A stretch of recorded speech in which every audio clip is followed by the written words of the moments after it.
Some time later, God tested Abraham. He said to him, "Abraham." "Here I am," he replied.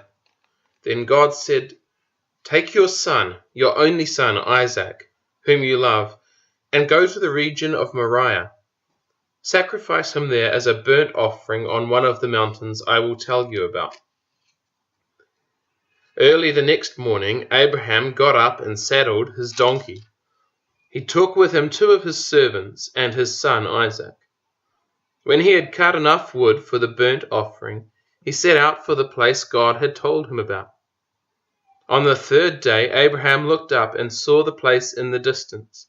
He said to his servants, "Stay here with the donkey, while I and the boy go over there. We will worship, and then we will come back to you." Abraham took the wood for the burnt offering and placed it on his son Isaac, and he himself carried the fire and the knife. As the 2 of them went on together, Isaac spoke up and said to his father Abraham, "Father." "Yes, my son," Abraham replied. "The fire and the wood are here," Isaac said, "but where is the lamb for the burnt offering?" Abraham answered, "God himself will provide the lamb for the burnt offering, my son." And the 2 of them went on together. When they reached the place God had told him about, Abraham built an altar there and arranged the wood on it. He bound his son Isaac and laid him on the altar on top of the wood. Then he reached out his hand and took the knife to slay his son. But the angel of the Lord called out to him from heaven, "Abraham, Abraham." "Here I am," he replied. "Do not lay a hand on the boy," he said. "Do not do anything to him. Now I know that you fear God, because you have not withheld from me your son, your only son." Abraham looked up, and there in a thicket he saw a ram caught by its horns. He went over and took the ram and sacrificed it as a burnt offering instead of his son. So Abraham called that place, "The Lord will provide." And to this day it is said, "On the mountain of the Lord it will be provided."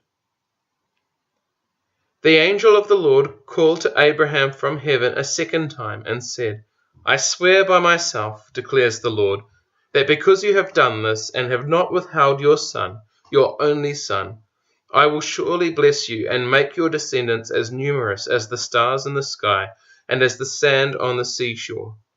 Your descendants will take possession of the cities of their enemies, and through your offspring all nations on earth will be blessed, because you have obeyed me." Then Abraham returned to his servants, and they set off together for Beersheba. And Abraham stayed in Beersheba. Sometime later Abraham was told, "Milcah is also a mother. She has borne sons to your brother Nahor. Uz the firstborn, Buz his brother, Kemuel the father of Aram, Kesed, Hazo, Pildash, Jidlaph, and Bethuel.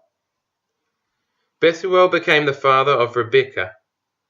Milcah bore these 8 sons to Abraham's brother Nahor.